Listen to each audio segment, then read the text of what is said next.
Hello, hello. Hey, friends. It's good to be with you. I'm Scott Shute, founder of Changing Work. And this is part of our Changing Work series where we're bringing you amazing people and topics with the spirit of changing work from the inside out, basically making the workplace a more humane and sane place to be. I'm super excited to welcome Laurel Donnellan. Hi, Laurel. Hi, Scott. So nice to be with you. Thanks for being here. Today we're talking about, our topic is soul search as you job search. And so just a little intro on Laurel. Laurel is a career satisfaction expert, a podcaster, and Forbes contributor.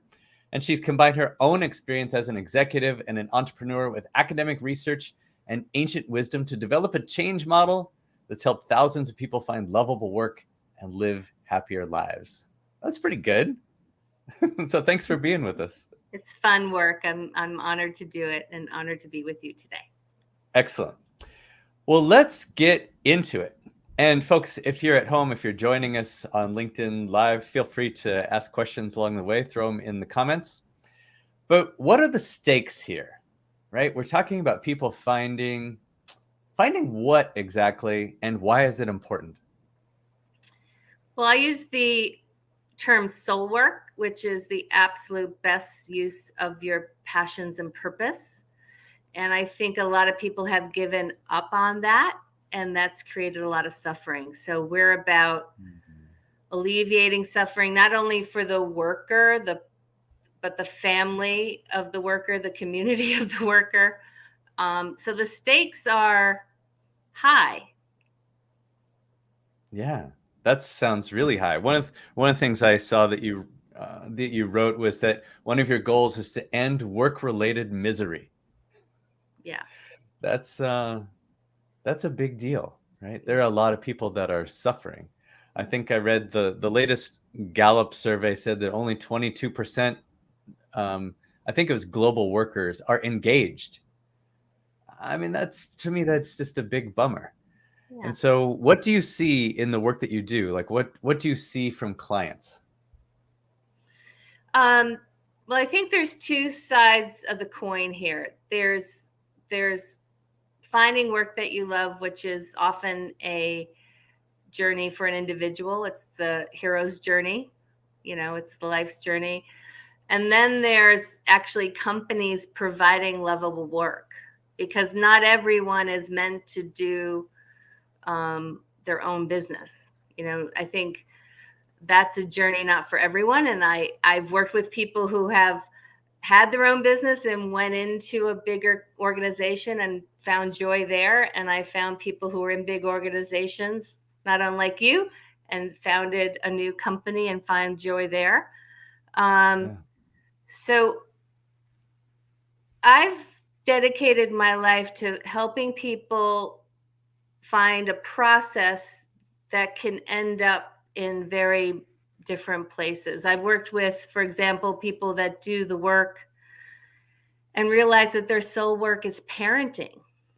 And we also have this concept of bridge work, right? So soul work is the absolute best way of using your passions and purpose. And of course, you need to know what your passions and purpose are.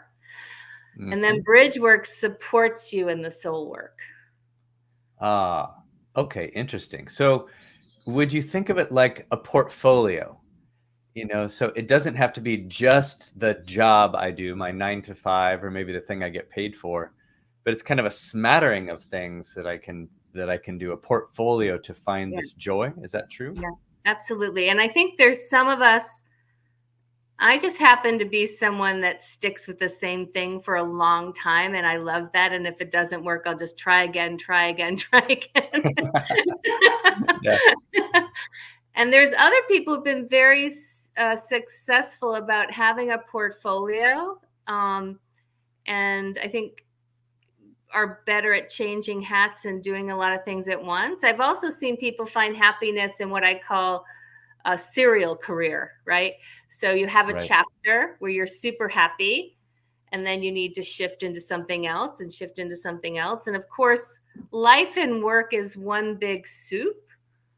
So you have to think about the different relationships and the different hats you wear. And for some people, they can find their joy in volunteer work or parenting Mhm. or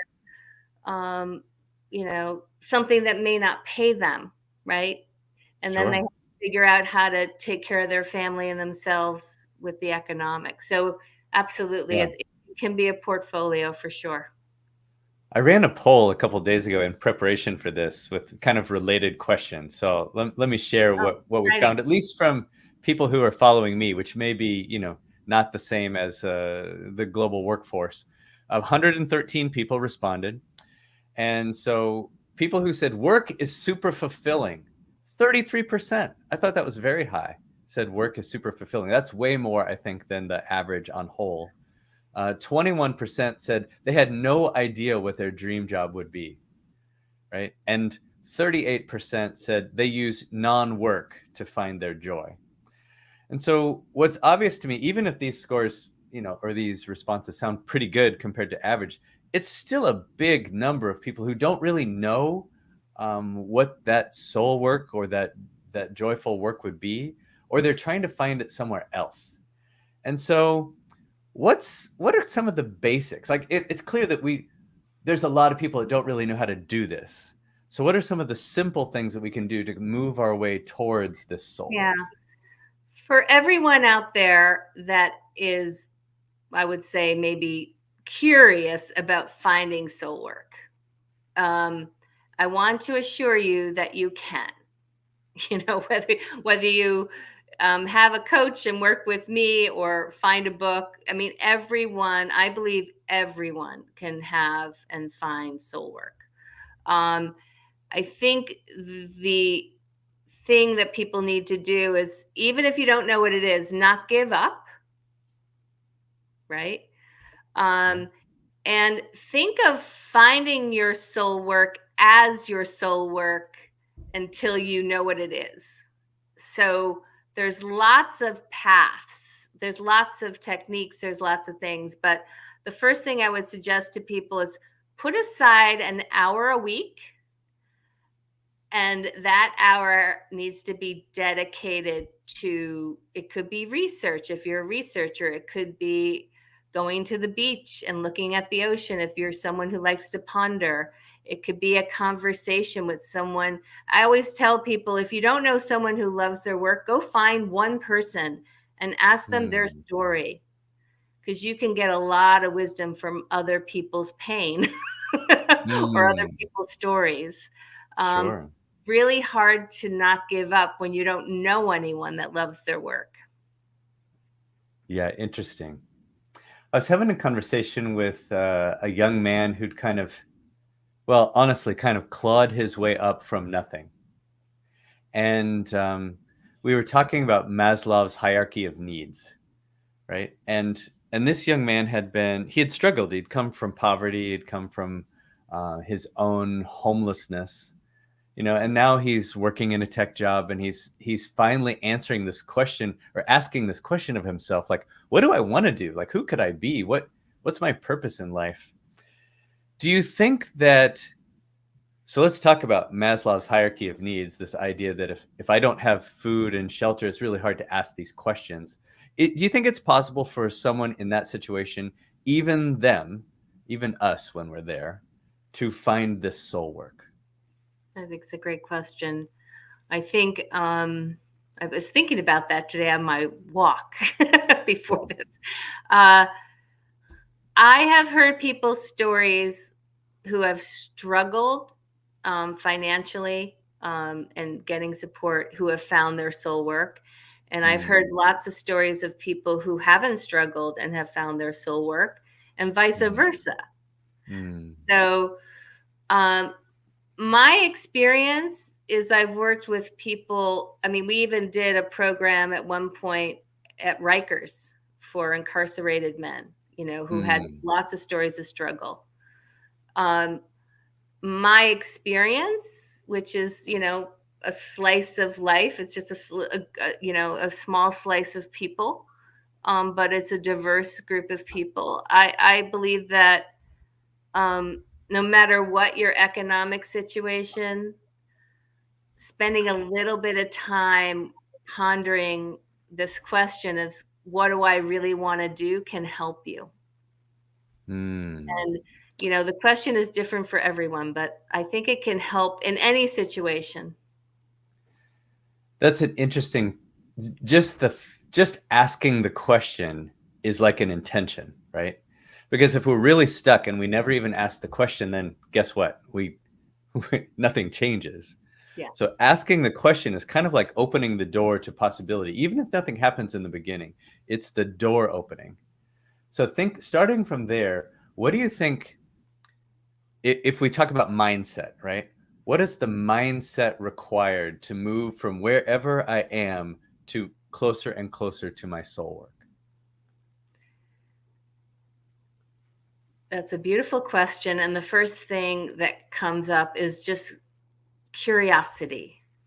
Mm, Um, mm, and even people that have visions, I tell them not to hold on to them too tightly. Like, you should, even if you have a vision, you should have open fists, because you have to collaborate, right? You have to collaborate mm, with, the economy, with, mm, if you're starting a business, you have to collaborate with having customers, you have mm, to collaborate with your family. So mm, curiosity works whether you have no idea, because you could be curious about, I mean, even when I work with high school students, I say, at the end of this process, I want you to be able to answer two questions. What is your dream job? And how are you going to make that a reality? mm. It feels like the second part. Let's talk about the second part for a second. It feels like we're kind of working our way into a model here. Maybe I'm not sure if that was our intention. It starts with a recognition of where I am and where I want to be. All right. And even asking the question, what do I love, opens the door. But then your second question of, okay, how are you going to make that happen? This implies action. And so Yeah, then what is required there? yeah. So, when I first started this process, which was working with people, I think I started counting up the years. I think I've been doing this work for 25 years. And I love process, and I love vision, and I love helping people get into their hearts. And then I realized over these years that if I didn't help them create the reality, I was creating suffering. Because then you have a dream that you never reach, right? So, first of all, you need commitment to, okay, if I'm going to create this dream, then I'm going to need to take action, and make, and maybe the dream changes, but action also needs to be, I want people to feel successful, right? So if you're Hmm. starting with, I have no, all I know is I hate my job. I don't know Right. anything else. I hate my Right. job. I feel overwhelmed, whatever. I mean, start there. And then you can just say, okay, I'm going to do something different this week, right? So if your Yeah. vision is really cloudy and unfocused, just start with a little chunk of time. Yeah. And then as you get clarity, then you can create a longer term plan, right? So if you're Right. someone like Scott Shute that created Changing Work, you're very clear about what you're creating. And so as you go, you can have, and your team needs longer range plans than a week, right? But if you're Right. someone who has no idea, just start. You could even start with today. Like, and congratulations for everyone who's here with us today, because you've taken an action. That's true. That's true. So when let's tease this apart. I think this is gold. So even if I can spend 3 minutes or 5 minutes, what are some examples of what I might do in that 3 or 5 minutes? Like, especially if I'm starting from, I have no idea, right? 21% of my poll people said they have no idea what their dream And job I is. actually love working with those people because it's like solving a mystery. It's so fun, right? So if you have 3 minutes, oh dear, my battery is running down. Sorry, Scott. It's okay. It's okay.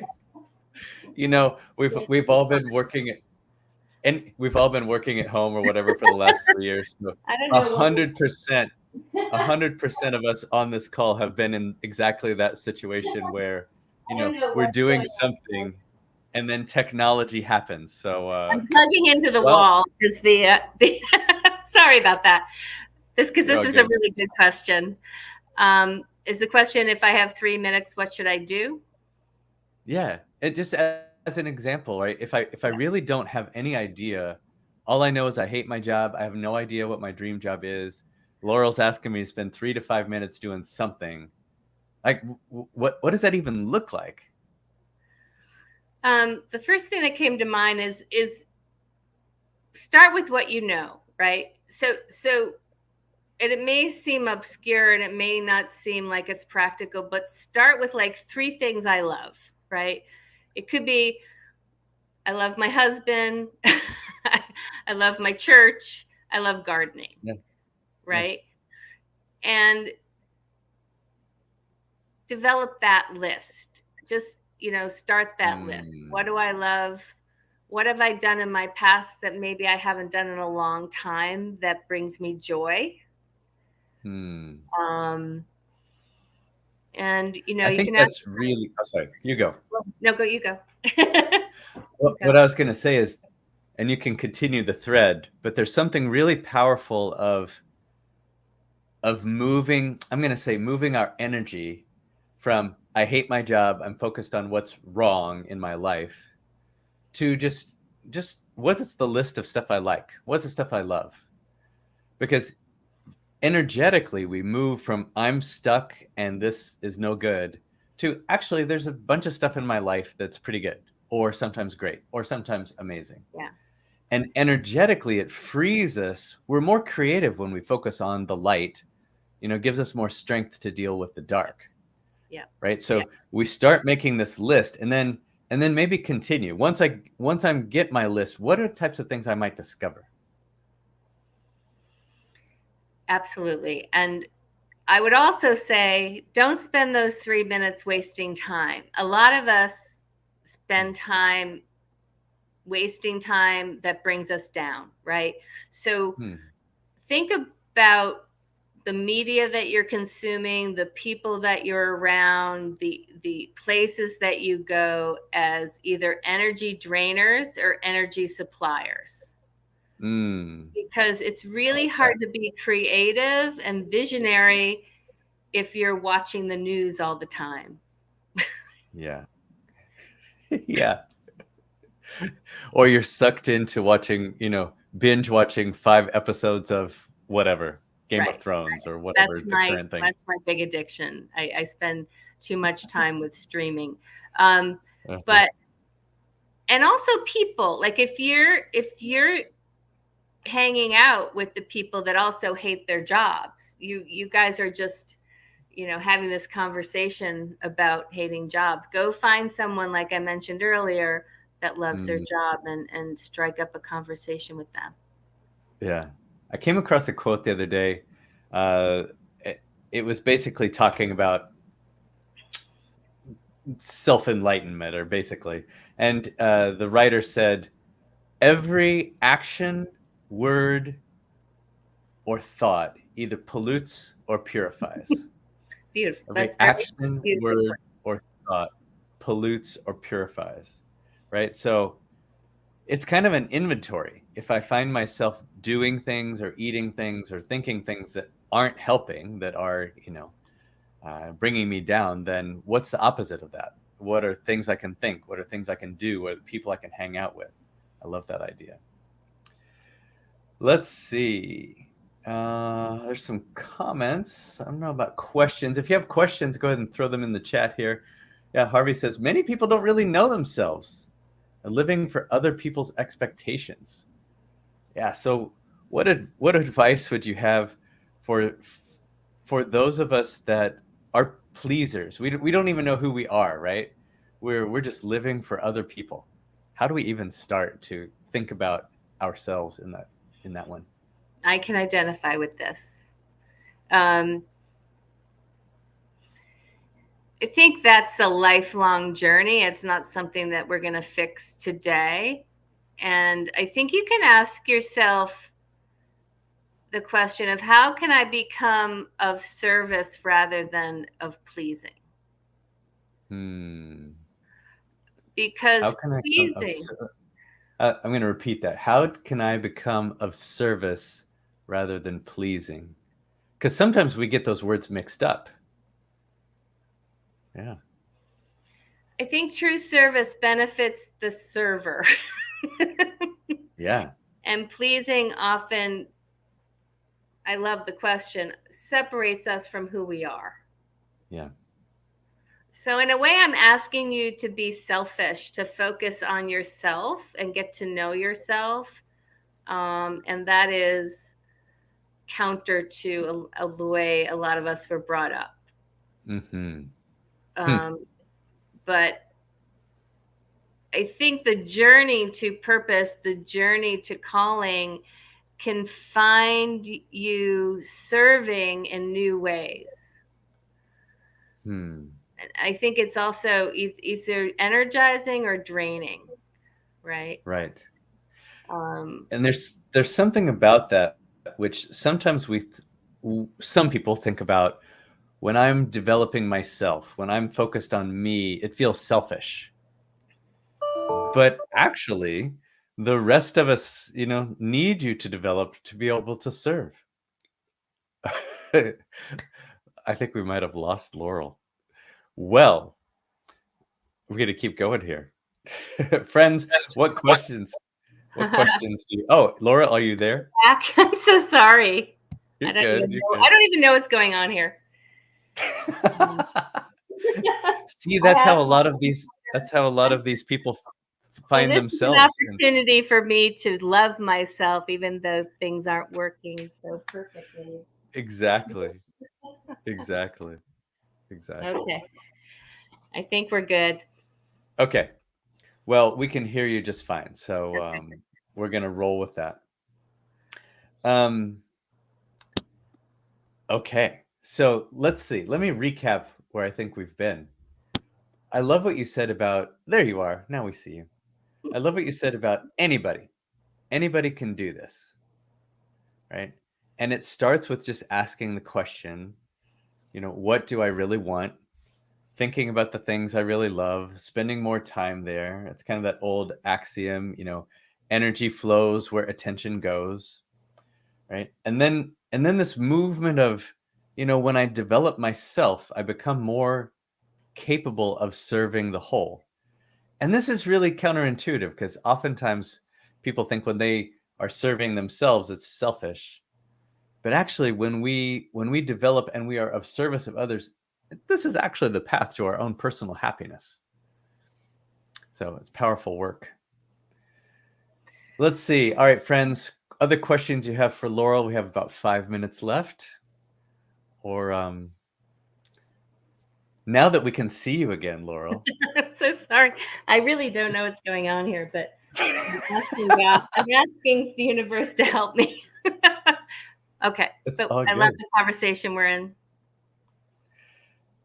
Actually, this is an important point. I have no idea what's going on here, right? We talk about mindset and humility. Humility is a beautiful pathway towards creativity, right? Because when we think we know everything, right? When we're stuck in a job and we're like, oh, my job sucks, there's no way out, there's no blah, blah, blah, then we're not creative. But, and I know you didn't quite mean it this way, but when I say, I have no idea what's going on here, but but I'm going to point my energy towards something Yeah. positive. Then we start creating. Yeah. Oh goodness. Glenn says, you know, among other things, look back in your life when you did things for others, which were meaningful and also which were tedious. And I think this gives us a good kind of filter for the ways that we like to serve. Yeah. I think the calling is in the energy, right? So there's lots of things that we have to do in our lives that may not be our calling but are necessary. And then there's other things that are juicier, that give us energy back, that we wouldn't delegate if we could. And Mm-hmm. that will give us clues. And definitely looking back is important to that, because you'll find clues of what works and what doesn't. When you think about your most successful case studies, clients, however you think about them, what were the qualities that those people had that got them from A to B?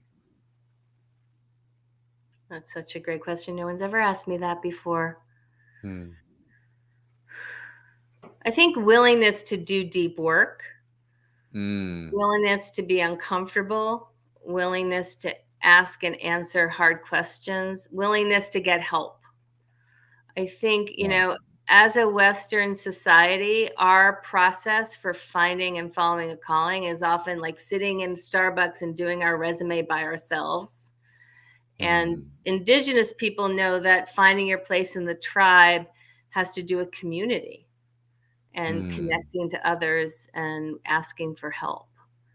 Yeah, So, that's really important. I mean, I sometimes talk about mindfulness, and for a lot of people, it means, meditation or whatever. But actually, what you described, this willingness to do the hard work, but a willingness to see things as they are, right? This is where we start. It's this humility again. It's like, I see things for what they are, and then I'm willing to do the work myself, to do the hard work, both internally and to seek out the help to make it happen. yeah.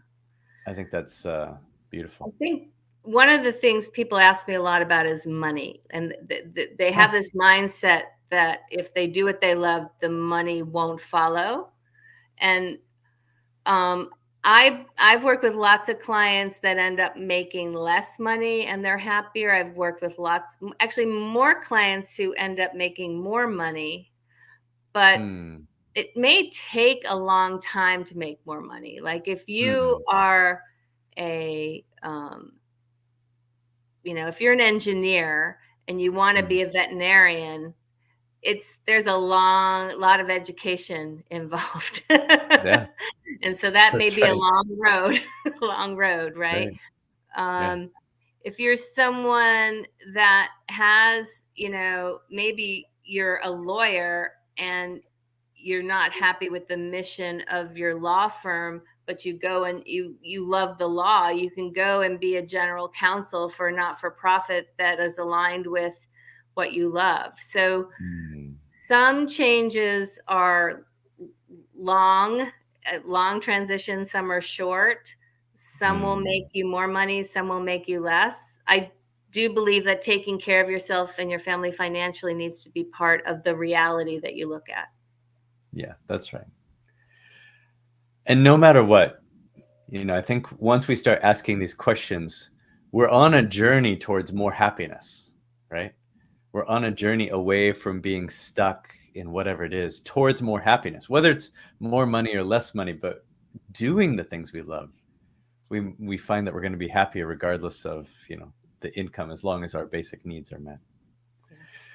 Well, this has been fantastic. Laurel, if folks want to work with you, like, what does that look like? Where can they find you? What would they do Yeah. next?